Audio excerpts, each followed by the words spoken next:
Good morning. Thank you for joining us today. This is Jackie Clement, CEO and Executive Director of the Fair Media Council. Welcome to the Fair Media Council's Primary Sources Speaker Series. This event series is designed to help you work smarter and succeed faster in the new now. To see the program schedule of upcoming events, you can refer to our website at fairmediacouncil.org. And if you missed any of the prior events, you can find those on our YouTube channel, which is Fair Media Council on YouTube, and watch at your leisure. The Primary Sources Speaker Series is made possible by the following sponsors: Mount Sinai South Nassau, Protiviti, Hofstra University, Northwell Health, and the Bartow Law Firm. Today, we are fortunate to be hosting Dawn Murden, who is Vice President of Customer Success at Shorthand, for a session on digital storytelling, how it has changed and why it's so important now, especially after the COVID-19 pandemic. So we're going to welcome Dawn now, if Dawn can join us. Hello. Hi, there you are. It's good to see you. And you. Thanks for having me. No, happy to. So I'm just going to stop the screen share, and I want to let our participants know if anyone has any questions at any time, please use the Q&A box at the bottom of your screen. Dawn has been great about saying she's happy to answer anything.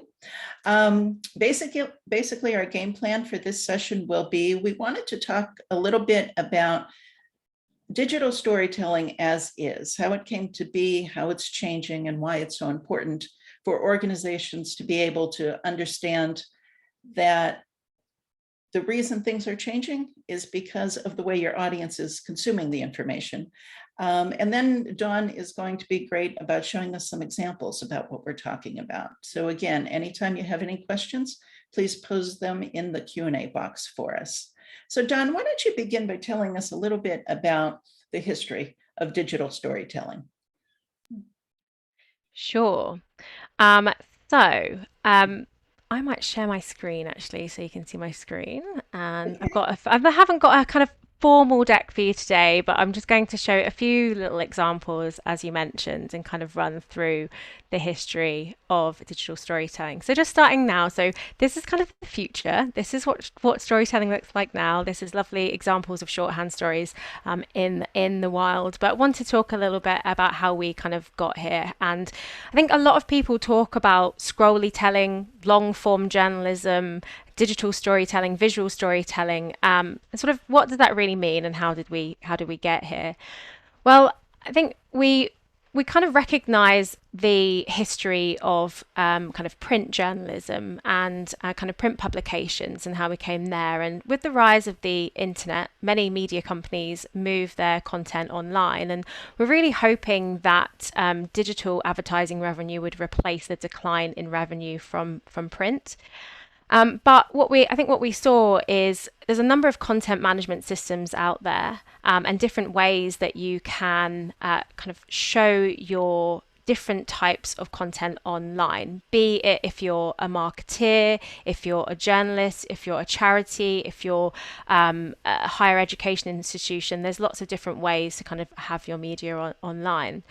What we saw is that like a lot of companies tend to have quite simple content management systems, and then when they had kind of more meatier or kind of more interesting content they want to put out, they might often put it into a PDF format. So especially with reports like annual reports and other types of reports as well, you might often get download the report here, and then you'll be taken to that report. That's okay for a time, but I think with the PDF format, we don't really get much as content creators. We don't really kind of understand how our audiences are consuming those and how they're engaging with those. We get very limited stats. I'll give you an example. In my previous roles, when I was an editor, we used to put out PDFs, and all we would really get is just a very top line metric. We got the amount of downloads that we got for that PDF. And that's all we really got. We didn't really understand what parts of the article were most interesting, which of the quotes were the most read, and there were no interactive elements in there as well. So we were often talking about quite complex corporate governance kind of queries and HR, finance, really quite deep, gritty subjects. But there was no kind of interactivity in terms of the way that we were talking about that. It was all kind of PDF format. And I think a lot of other companies are in the same.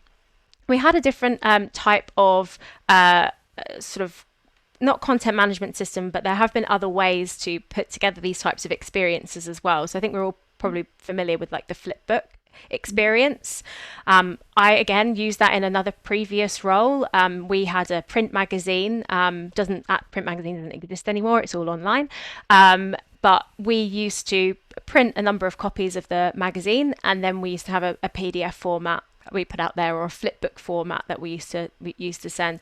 Again, it wasn't very interactive, other than just the clicking of the kind of turning of the page. You didn't really get much interactivity there. So, and also again, the analytics that you got as the content creator to understand whether your audience liked that, how long they spent on that magazine, it was again sort of very limited.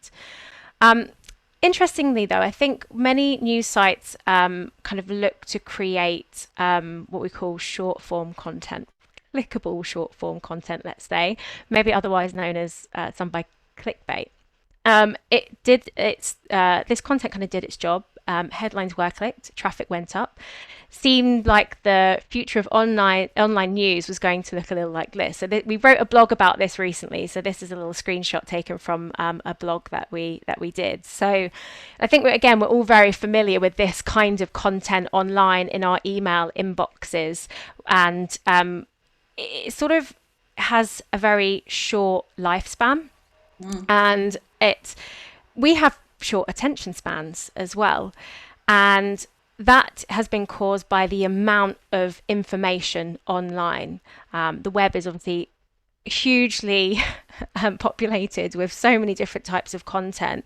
So we don't want the web to look like this. I think this isn't good enough for audiences, and content creators owe it to their audience to provide more. In fact, if as any industry, whether you're in your you're in news media, you're a charity, whatever type of industry you're in, you're a brand, you owe it to your audience to provide much more there. You need to stand out in a very crowded environment and give the audience more. And that's why an important skill for anyone working in content, marketeer, designer, journalist, or any other kind of media professional, is to make complicated information approachable, to make it understandable and easily digestible, and hopefully aspirational and engaging as well. As the volume of the content on the web grows, our attention spans are going to decrease, as I've mentioned. So it's really hard to stand out in that kind of big marketplace. And the search engine result pages are becoming more and more competitive as well, if you're looking to kind of drive audience traffic via kind of search engines. So enter this kind of visual storytelling. It goes by many terms: digital storytelling, visual storytelling, long form content, scrolly telling. There's been quite a few different words to describe this type of content. I think the first or the most memorable kind of digital long form content piece that came out was in 2012 by the New York Times, which was called Snowfall, and it was about the avalanche at Tunnel Creek. And that was a chapterized, interactive piece that took the reader on a journey. So it was mostly scrolling. The reader scrolled from the top to the bottom, and then they click through and they get to the next bit. I will just open that just to show you. This is something that we reference quite a lot. Shorthand, we started as an online storytelling tool back in 2014, and we came into the market because we saw an opportunity, and we saw a challenge that content creators were facing, where they wanted to be able to create beautiful, engaging pieces like this, but the content management systems that were around at the time made it very difficult to be able to create pieces like this, because you essentially needed a whole team of developers to create something like this, or a big lead time, or lots of money to be able to do that. Um, so that's what Shorthand allows you to do, to kind of create those pieces much more easily. I see.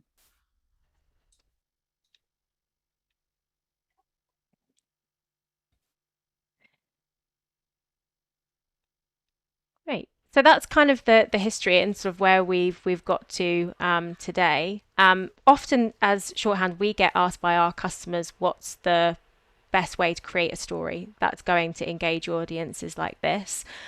We have, in the same blog piece that I've mentioned, we did a bit of research, and we found that some of the best performing online content does range between 2,000 and 10,000 words.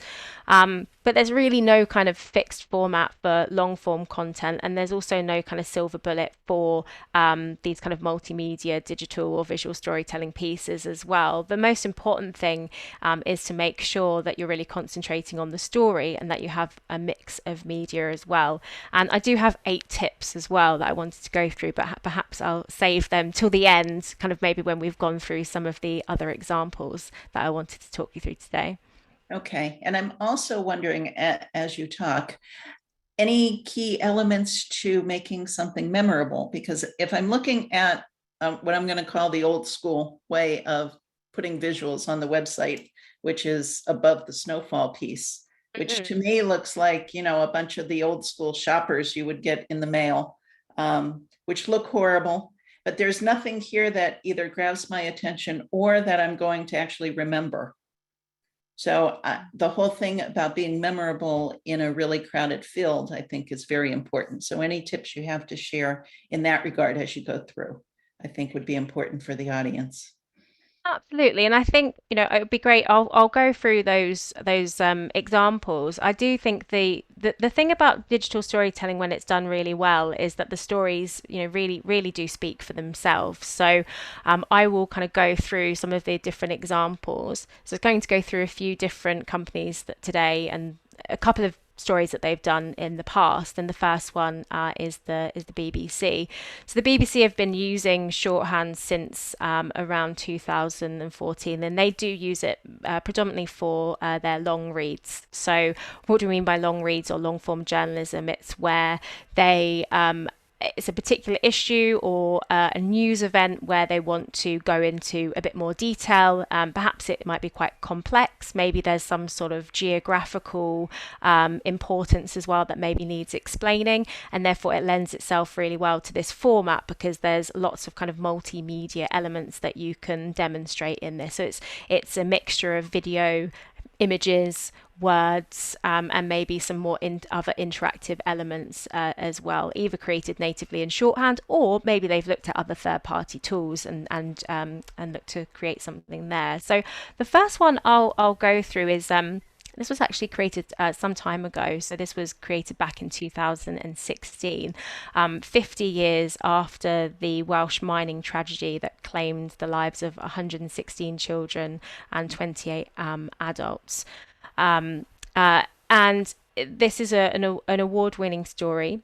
It breaks down sort of hour by hour almost of what happened on that day, to act as a tribute to those that were sadly lost on this sad day, but also to break down the mistake as well. So it's very well known in the mining industry in terms of the faults that led to this led to this catastrophe.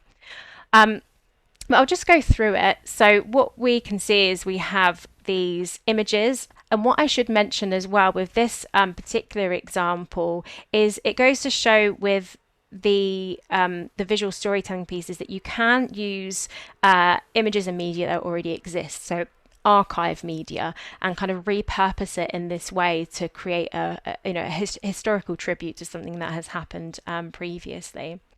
So it has these are called in shorthand, they're text over media sections, but basically they are a sort of large elements that will act as a chapter head to break up other elements within the story, and then it takes us through all of the kind of different Oh, parts of the day that happened here. So this acts as a bit of an introduction.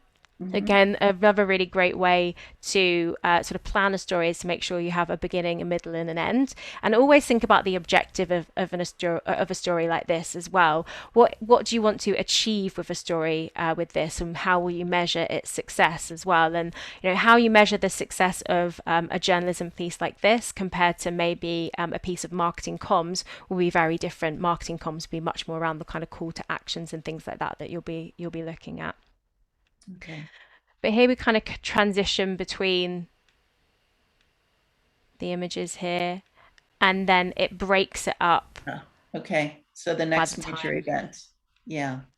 Yeah. And what the judges said about this story, it was recognised in the first Shorthand Awards that we ran, and the judges praised the way that the story combined powerful visuals with a great copy and a clean and effective package, and that the timestamps on each section keep the story anchored in the hours following the disaster, while the overall narrative offers context and arresting accounts of human endurance. So it's really here to pay tribute to those that were lost, and also to really break